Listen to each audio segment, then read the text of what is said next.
Hello po, magandang araw po sa inyong lahat. Again, thank you po sa walang sawang support sa ating channel. Again, before we start, don't forget to share, like, and subscribe sa ating YouTube channel. And also, you can follow us on Facebook. And also, you can hear us sa Spotify account natin. Just find Philcast and makikita nyo po ang ating mga previous episode. Usap nyo at mapapakinggan nyo rin po yung mga favorite vloggers dito sa ating mga previous live podcast po. Ngayon po pag-uusapan natin isa sa pinakamatinding pinag-uusapan ngayon sa social media, usapin about sa West Philippine Sea. Ito pong nakaraang Biyernes, karoon po ng malaking issue sa social media, pagkakaroon po ng open forum ni Commodore J. Tariel ng mga Chinese national. Isa yan sa pag-uusapan natin today at pag-uusapan din po natin yung inilabas ng Department of Tourism na 14-day free visa sa mga Chinese national.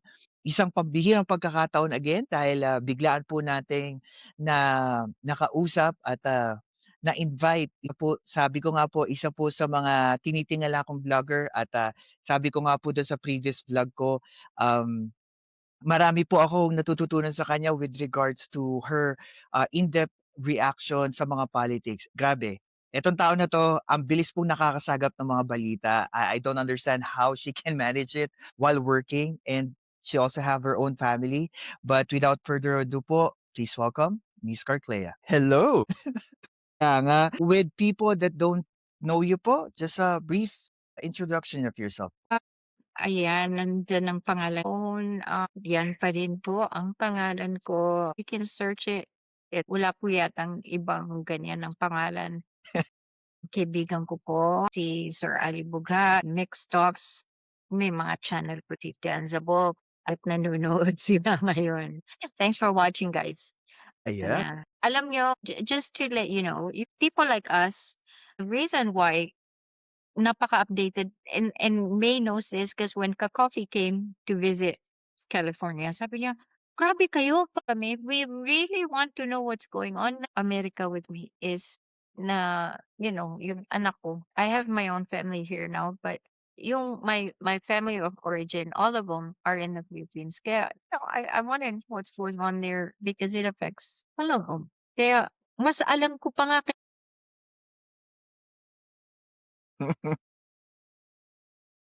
Anyway, so that's I always like I'm watching the news, I'm reading the newspaper, digital newspaper, so that's why. Anyway. Yeah, and I think that's also the reason why a lot of people can actually relate to you. At sa mga hindi po nakakilala kay Ma'am Carclea, she have a following of people na talagang they also have this a wide range of in-depth opinions about politics. Kung minsan nga, doon pa ako nakakuha ng materials.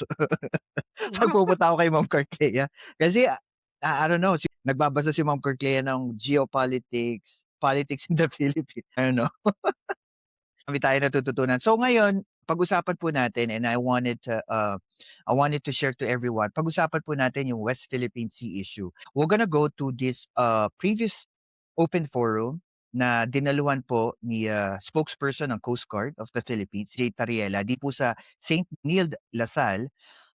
Pinag-usapan po ito sa social media dahil po meron pong caricature na inilabas po at sa social media na ipinost niya po doon sa forum na yon and apparently meron po mga Chinese national, estudyante din na naandon na apparently na-pick up ng embassy ng China sa Philippines at naglabas ng official statement ang embassy ng China sa Philippines about this matter. And I guess we will go deeper to it. Ma'am Carlia, do you think China is still a bully sa West Philippine Sea? Yes, I think it's a bully. But I mean, I would like to touch on that. First Mhm. of all, they're lucky he didn't use Winnie the Pooh as background. Have you heard of that?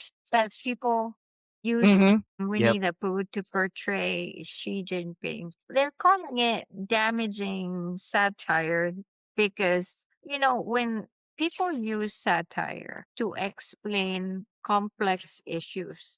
By the way, yung mga nandun, they call it a snitch. dito 'di ba, anong tawag nila, snitches get stitches. Mga sumbongero, sumbongera, ika nga. 'Di ba, anong sinasabi nila, snitches get stitches, alam niyo ba 'yun? Yeah, yep.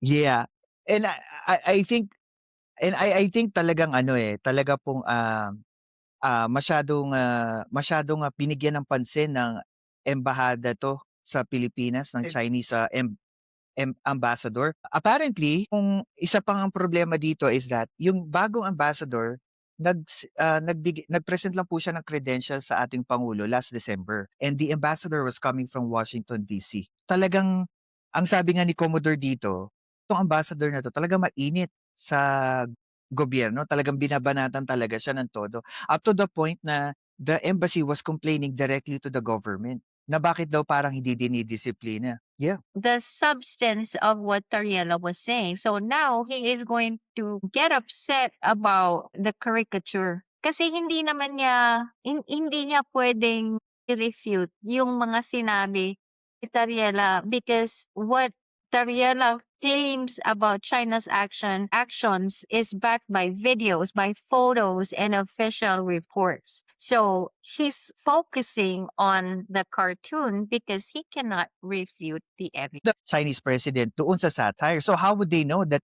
if it is that president. Daw huwag magalit. Eh, balay ba niya na ganun pala ang mukha ni Xi Jinping?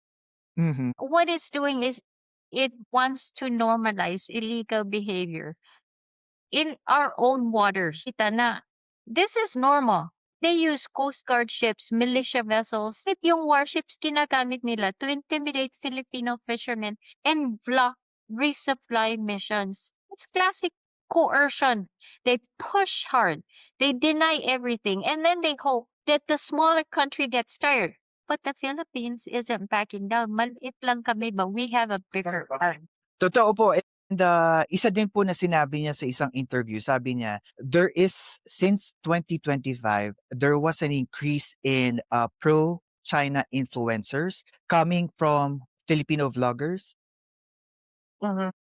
previous government official, and tinukoy niya po dito specifically DDS supporter vloggers. What's your reaction? Kasi ang China, ito sinabi din ito, I told you about Commodore Roy Trinidad. He was telling me that China is an expert in that kind of warfare. They don't even have to fire a weapon. They try to win a war by not even firing a single weapon. They try to wear you down and they Mhm. try to make the people in that country fight each other, and they're winning simply because ang mga tao may mga tao sa Pilipinas that you shame on you for calling yourselves Filipinos and taking the side of the Chinese. May mga tao sa Pilipinas, these influencers na nagsasabi, ay, may senador nga na nagsasabi, wala naman tayong makukuha 'pag tayo Yes, ay naghahanap ng problema, ito daw ang nagpo-provoke. What the heck's nagpo-provoke. wrong with you? Tinagurian kang #1 senator tapos yan ang sasabihin, "We are not provoking, we are simply exerting our right." Atin yan, West Philippine Sea at alam mo si Kiss 'di ba, he has a song sa Mhm. West Philippine Sea, it's beautiful. Nga kung mapadala natin kay Tariela yan, talagang maaantig ka. We're only standing for what is ours. It's clear there's an information campaign that's happening. Mga influencers, they're echoing Beijing's talking points almost word for word. When we had a former president here, you had a parrot of Beijing. Buti na lang iba na ang presidente natin ngayon. But even though they can have as many influencers as they want, that doesn't change the facts on the water. But it does confuse the public kasi meron ding nauuto diyan, 'di ba? Yes. From the coordinated messaging of these people na nabibili. You know, it's our responsibility as the people that truly know yung messaging ng Beijing and the truth. Sabi nga ni Mayo, cognitive warfare. Yes, and honestly, yun nga din po yung gusto ko ipunto diyan sa sabi din kanina na it's about cognitive warfare. I think another question na gusto ko itag diyan ano, bakit po ang messaging ng sinabi ni Commodore Tariela na yung messaging daw po ng iilan mga DDS influencer ay the same na daw po trolls coming from China at lumalagay na hindi lang message ang ginagawa nila, they're going as far as propaganda. The overlap is striking. Yung pareho silang nagsasabi, Philippines is provoking China. They both Yes, blame the US. They both downplay the harassment. Whether it's coordinated or not, the effect is the same. It amplifies China's preferred narrative and it undermines our own institutions. correct. I think the objective is the same. Na they're trying to wear us down. They're trying to win the war from within. Kasi even though they're spending so much money in Mhm, trying to build their totoo naman na because it takes sabi it's gonna take 8 years and they might be almost there. Pero yung kanilang coordination bumilis na daw ang kanilang response time and all that. But that incident where it was China versus China, nagkabanggaan yung kanilang mga barko. Do you remember that? That was an example of how the speed with which they have built their navy has not caught up to their ability to coordinate their navy. Hindi naaangkop sa skills nila. So, they have to augment this with other means to break us down. Parang to win the war, they're gonna use other means. Cywar Ga sabi Cywar din, Romy, 'di ba? At saka Mamita Star Talk, pinaka-sexing vlogger sa balat ng lupa na dito sila. Um, so about sa messaging, I think another question I want to ask you is that kung ikaw yung nasa side ng China, and this is just in theory lang naman. Kung ikaw yung nasa mhm. poder ng China, what would be your main focus? Um, anong age group ang gusto mong pasukin if you want to go as far as like going deep sa propaganda mo sa isang bansa? I would say the young people kasi ito yung techie na ang daling 'di ba yung like TikTok, Mhm, bilis mag-scroll ang mga 'di ba those are the first age groups that you think of. And mhm. then they're the ones that will spread the word. I think that's the age group that I could think of. And I think that's the ones they're hitting.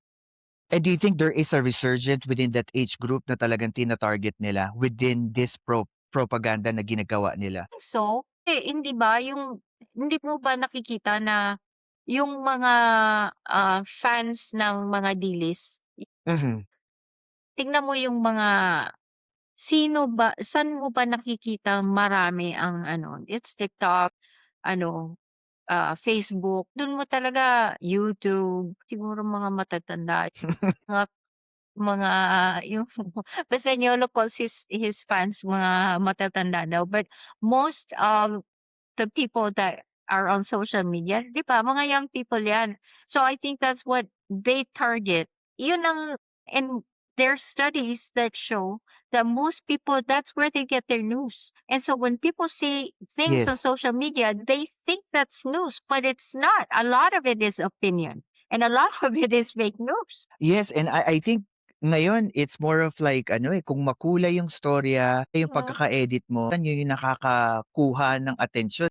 The only problem is, Exactly. did you even ask kung totoo yung napapanood mo? And another issue na binabato against Tariela na sabihin na nating mga sabihin natin anti-government or pro-China.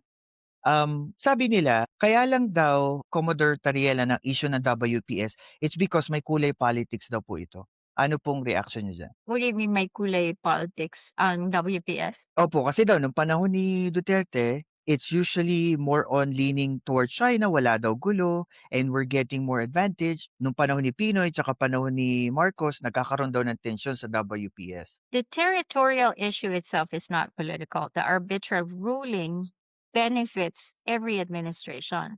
Pero the messaging, the alliances, and the influencers around it absolutely have political color. China knows this and they exploit those divisions. But I will tell you, when you say walang gulo sa time ni Duterte, I asked Commodore Trinidad that question. Kasi he said the same thing. "Oh, recently lang naman nagkakagulo." But when I asked him what recently means, he said 8 years. And I interviewed him in 2024. So 8 years was Duterte's time. It started during Duterte's time. So he's saying na maybe 35 years ago, none of that was going on. And then slowly they started building up. When ang turning point, sabi niya, is when the US bases were gone. Parang China took that as a go ahead, the US is gone. Now we can assume dominance here. And that's when they slowly started to move in. Yung bang, kami na ang hari-hari dito. But make no mistake, there was already may sigalot na. But during Duterte's time, they hid it from the public because he wanted to make China look like the good guy. Because he was trying to sell China as yung mga kakampi natin. Because he was trying to say, oh, it's gonna be China and Russia and the Philippines. And, that was towards the end when he realized China wasn't gonna give him what he wanted. Baliktad siya eh. Bumalik siya sa US, but it was too late. He had Yes, already compromised himself. So, correct. this is BS when they're saying wala namang ganyan during Duterte's time. That's BS. And I think that's a problem also nung panahon ni Duterte kasi wala naman nagtatanong. Sabihin na natin may nagtatanong or siguro may issue na sa WPS like Senator Trillanes nung inopen up niya na 'to.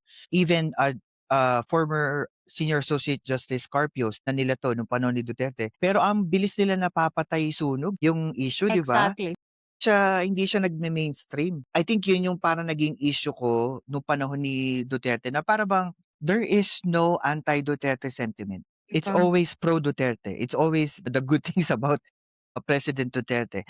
And I think going forward with this issue kay Commodore Tariela, do you think na within the bounds of freedom of speech or expression was Commodore Tariela what is doing when he put that satire sa kanyang open forum knowing that this is for foreign students na maaaring ma-pick up ng embassy ng China sa Philippines? I think he did that. That was pretty risque though. I mean, he knew True. what I think he okay.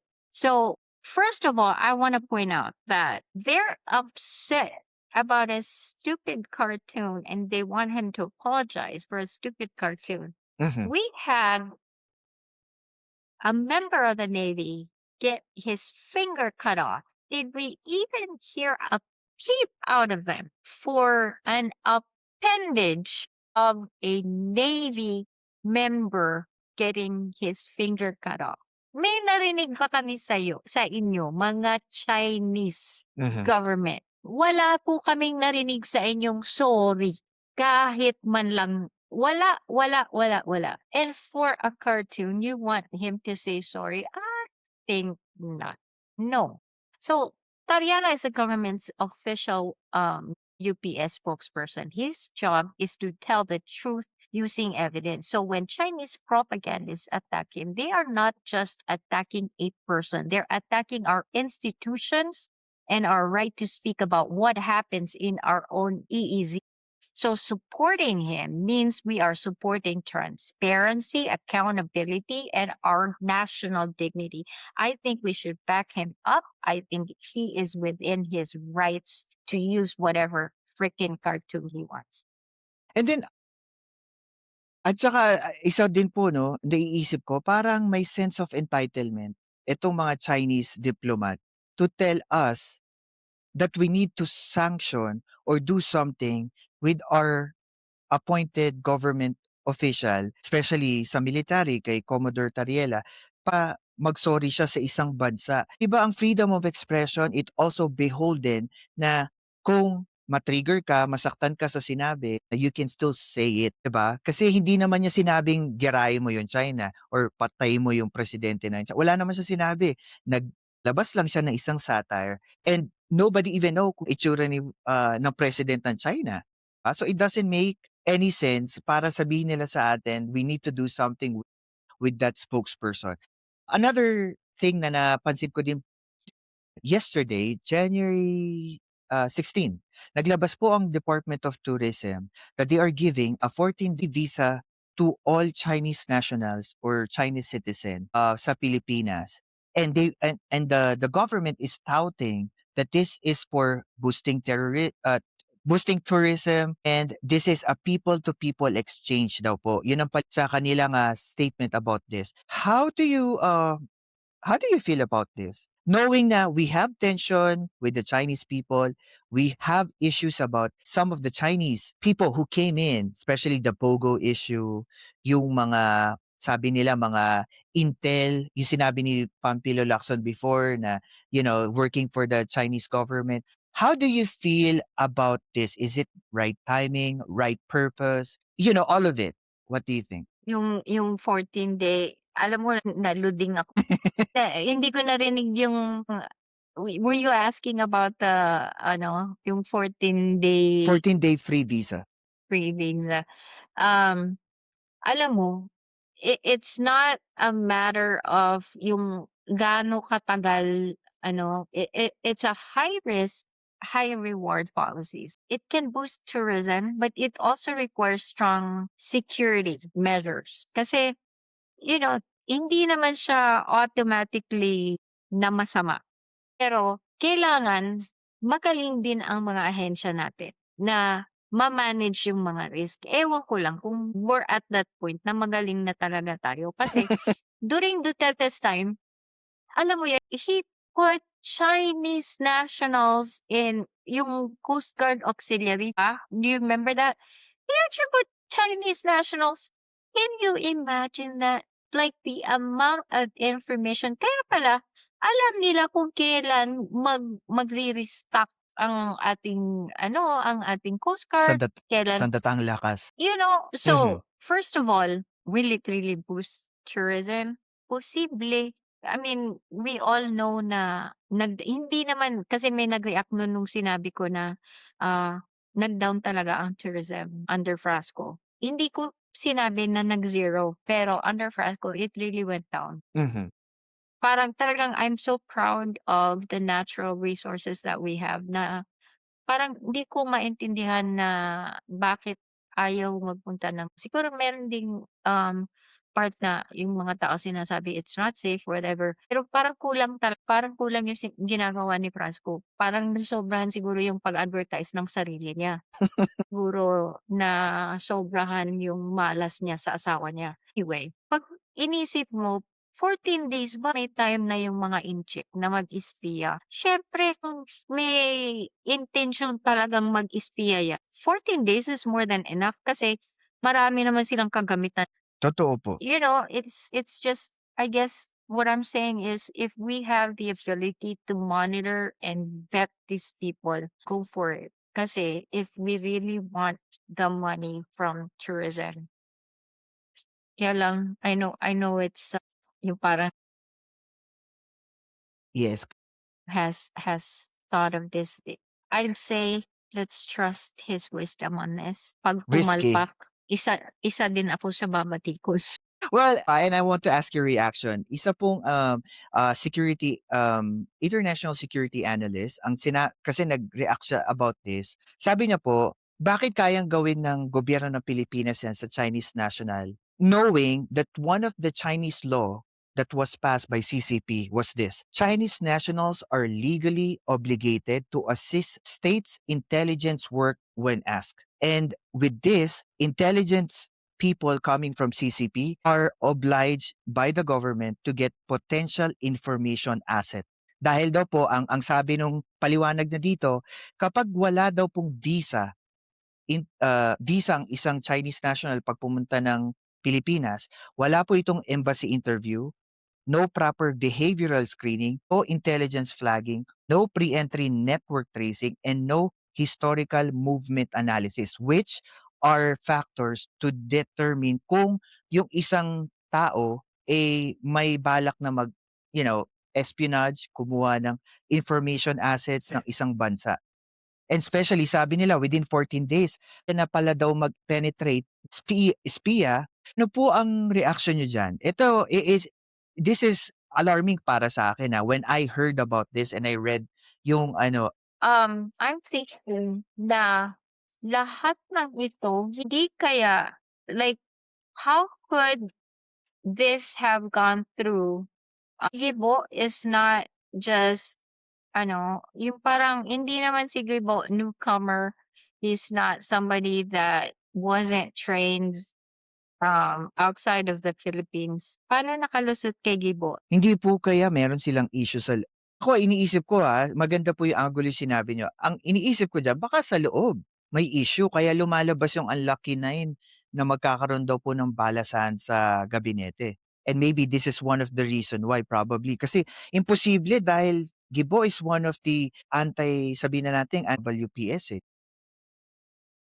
Na-approve na ba? Nag-start na po yesterday. Yun ang pinakahuling balita po. Interesting. Kita ko po, to be honest, when I was working on these materials, ako din nagulat ako kasi maraming mga security analysts nagsasabi, you cannot let them, kahit isang araw nga lang daw po, they can actually extract information. And remember po nung panahon ni Duterte, isa po sa mga naging issue na hindi pumutok pero lumabas siya after si Duterte, na apparently merong favored network company from China ang naglalagay daw po ng satellite sa loob ng mga military bases. Lumab I heard about that, yeah. Yep, and totoo daw po 'yun. And apparent one of the things na nakuha daw po nila is what the American military forces are trying to do sa mga military base na malapit sa port ng Pilipinas. Unidentified, information na nakuha ko pero ang pinupuntirya talaga is yung mga port natin. Kaya I'll be honest, I haven't heard of this, but i-research ko ito. Kasi it's so unusual na di matiktikan ni Gibo, something like this. Na, di ba, we've been so vigilant about yung mga pogo, tapos yep, and then all of a sudden you're gonna let this through.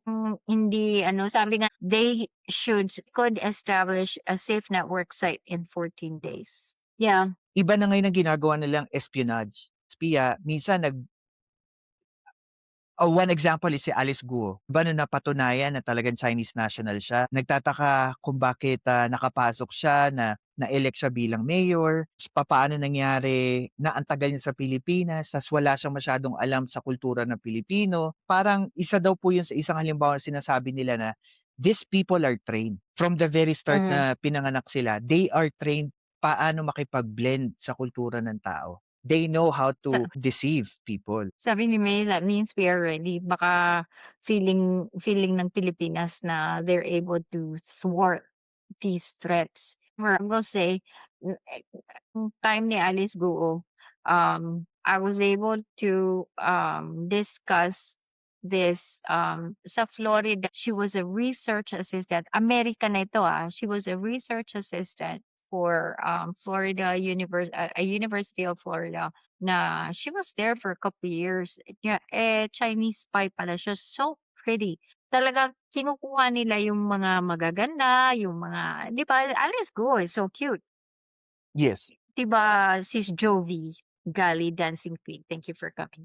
Yung they pick people na very personable and, the people that you would least suspect. Kaya I get it. Then the Chinese spies or hindi naman, no, I don't think, yeah, it was a spy in New Jersey ba yun? She had worked for several administrations. She was assistant to the governor. Narinig mo ba yun na she was I think actually a narinig ko 'yan.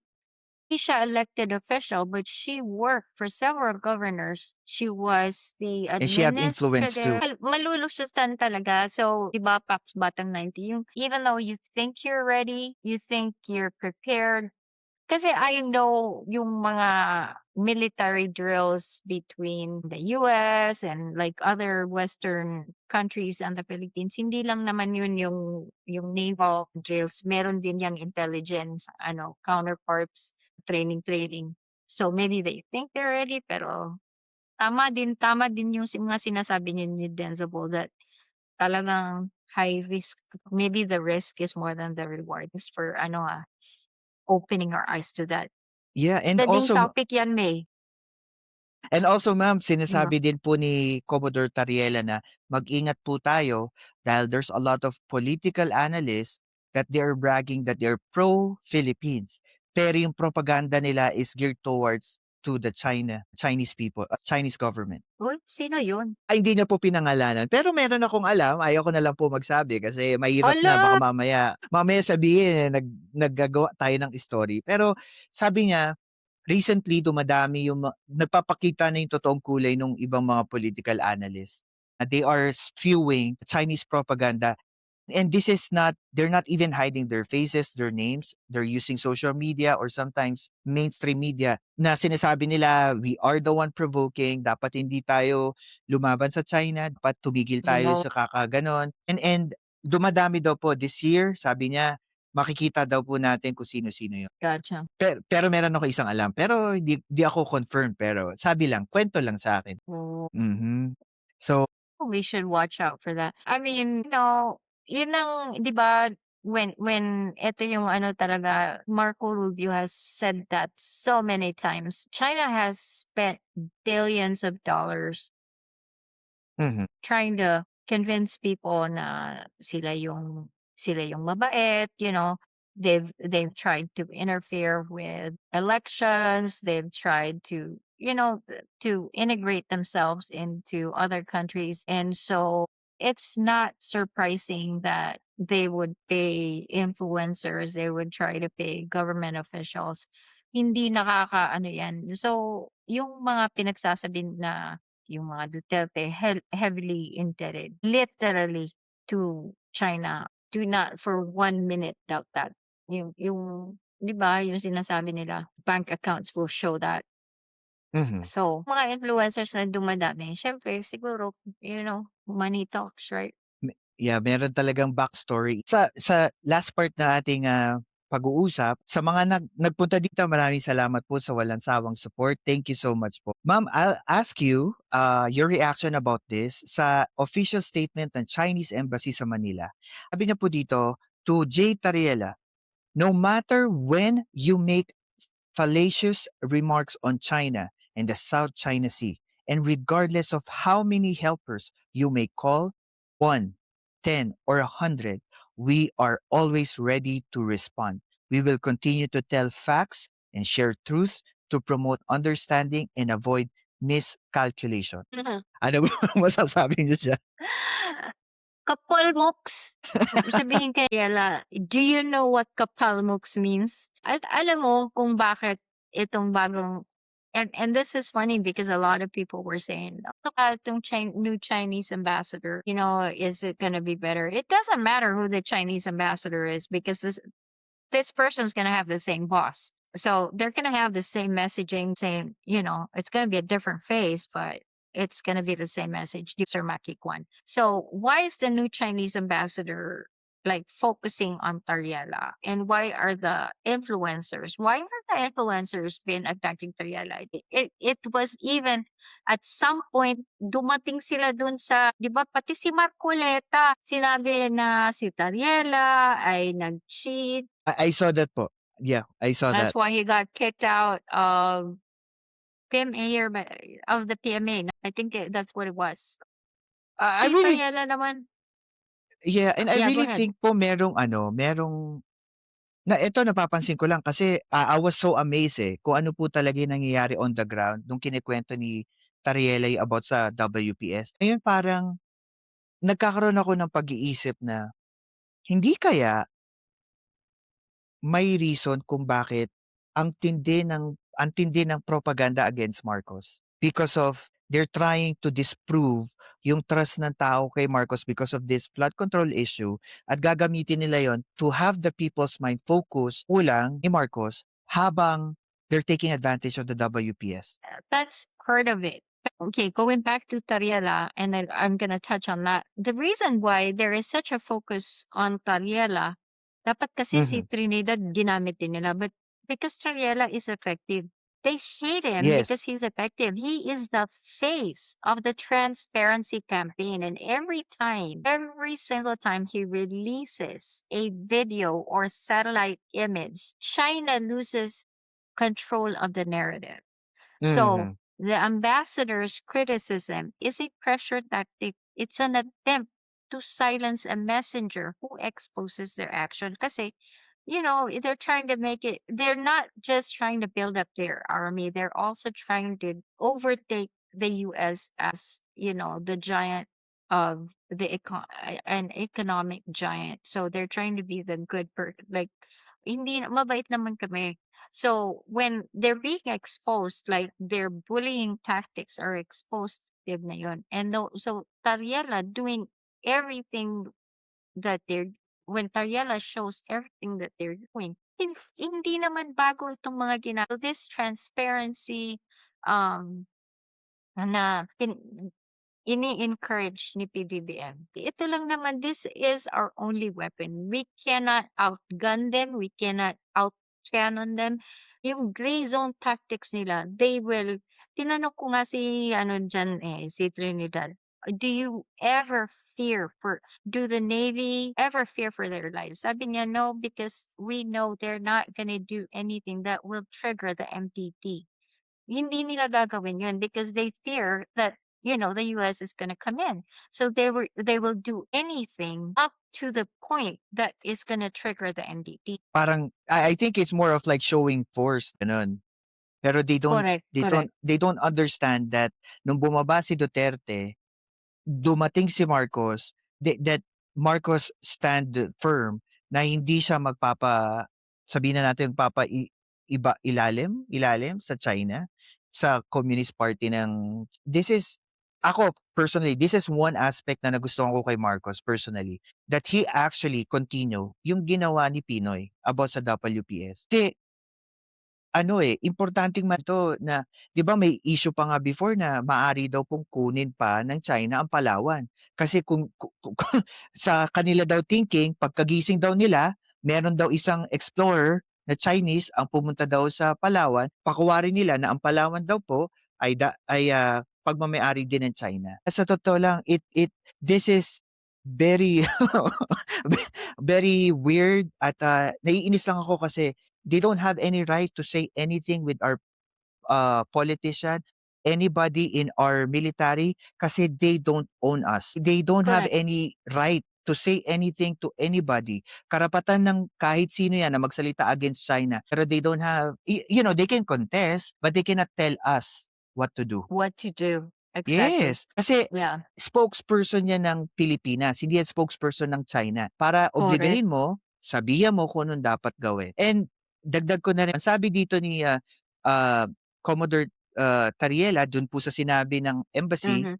sabi niya, Article 41, Paragraph 1 of the Vienna Convention explicitly states that diplomatic mission must not interfere in the internal affairs of the host state by pressuring our own government over my personal and professional expression as the Philippine Coast Guard spokesperson on the WPS, the Chinese embassy is engaging in a precisely interference in our government which is obliged to avoid. So in Ayun. short, they don't have any reason at all to say whatever they want to say to tell the government what they need to do with Commodore. So, yes. At saka nandun pa rin siya eh. Siya pa rin naman ang Mhm. spokesperson. So in short, PBBM is allowing it kasi Correct, correct. official siya ng Pilipinas.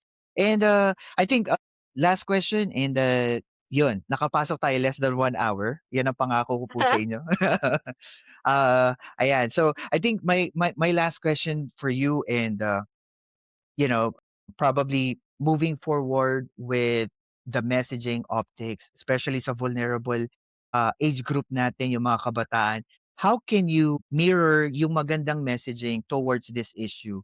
Kasi, kay, kailangan natin to i-push tong narrative na to that we are not the one provoking, we are not the one starting any issue or problem sa WPS. What would be the best messaging? I wish I could have done there was this one line that Commodore Trinidad said that I told him I was gonna clip it and put it as a short, and I'm gonna do that because it was really very well said. He says something like, "We are not doing we're not provoking anything. We are simply protecting what is ours.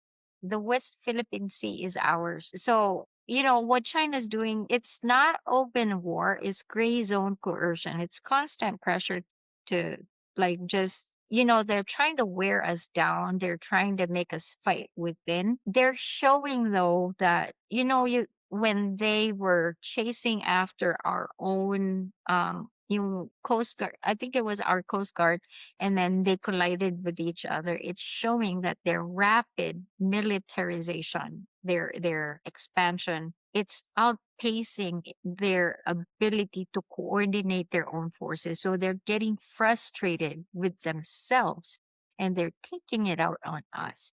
So you can see that even though they're trying to show us that they're this great big power, we can still fight with this transparency, yung transparency initiative that PBBM is pushing for. It's working. It's working because it's making them frustrated. It's making them angry. It's Correct. making them attack our spokesperson. And that is why they're so mad at Tariela, because he's effective. They have nothing else to go for except be upset about the caricature of Xi Jinping. Satire has always been part of politics. So, yun na lang ang kinagagalit nila, because everything else that he presented, it was factual. The satellite images, the videos, pictures, wala naman silang masasabi na hindi totoo. Pati yung daliri na naputol, totoo po yun. Kaya, nga nauto ng China, tanungin nyo ang sarili nyo, Pilipino po ba kayo? Inche. Correct. Mamili po kayo, choose a freaking side and Correct. stay there. You wanna be Chinese, go to China. Di You wanna be Correct. Filipino, stay in the Philippines and freaking fight for the West Philippine Sea. Atin yan. What niyo and I'm saying that even though I'm in America. Sabi mo, "Ay, ang layo-layo mo, masasabi mo yan." But even though I'm here, I have a life here. Pero kahit na galing ako sa trabaho, I come home, I vlog for an hour. I know that's not much, but alam mo yun, talagang I do what I can. Sasabihin nila, kahit marami pang nagsasabi, bayaran ka, 'di ba marami nagsasabi sa atin, Mhm. how does it feel na pinapakain mo sa pamilya mo yung nakaw? Heck are you talking about? 'Di ba?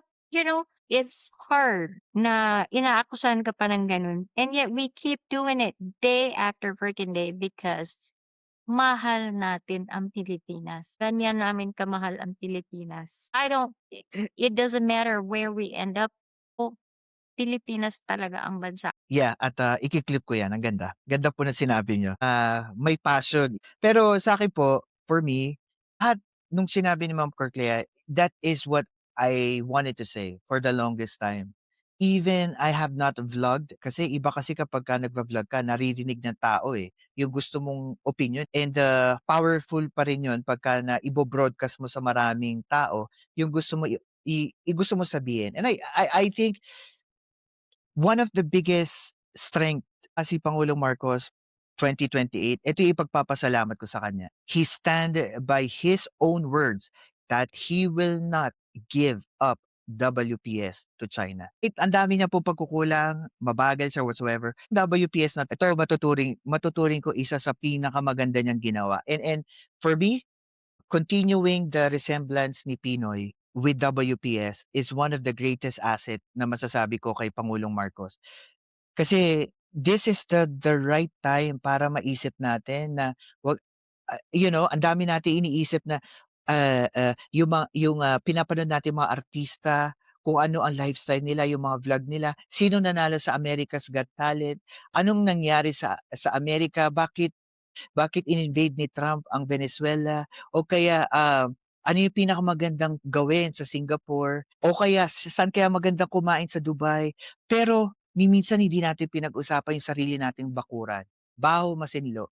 'Di ba? Ang dami na nangyari diyan. How many fisher folks ang naaksidente, na-damage na yung bangka nila just because of having their own rights na mamangka.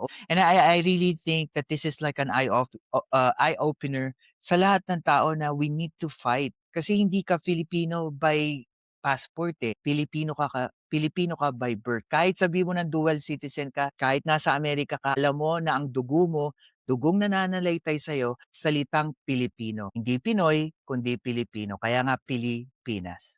Pumili tayo ng tamang side. Matagal na nating, dinedepensahan ang ibang nation, ibang politika, ibang pananaw, pero ni minsan hindi natin pinaninindigan yung sarili nating bakuran. Ako, para sa akin, isang paraan 'to na dapat katukin natin ang bawat tao, na hindi tayo nabuhay sa pagiging Pilipino man lang sa passport, eh, hindi. Nabuhay tayo para kahit papaano, kahit nandito po kami sa Amerika, we can tell you guys that we can prove to you that we can fight on our smallest way. Sa ganitong paraan, sa ganitong platform, niyo po yung opinyon na kasi isa lang kaming boses para mag-open ng ganitong issue. Pero hindi namin 'to kaya kung hindi niyo rin po kami susuportahan sa laban natin. So yun po, maraming salamat po Well again, said. and, please support us, sa aming YouTube channel, Facebook, and also sa Spotify. God bless po. Ayan, naka-reach tayo ng less than 1 hour. So maraming salamat po, and again, God first. Thank you po. Thank you.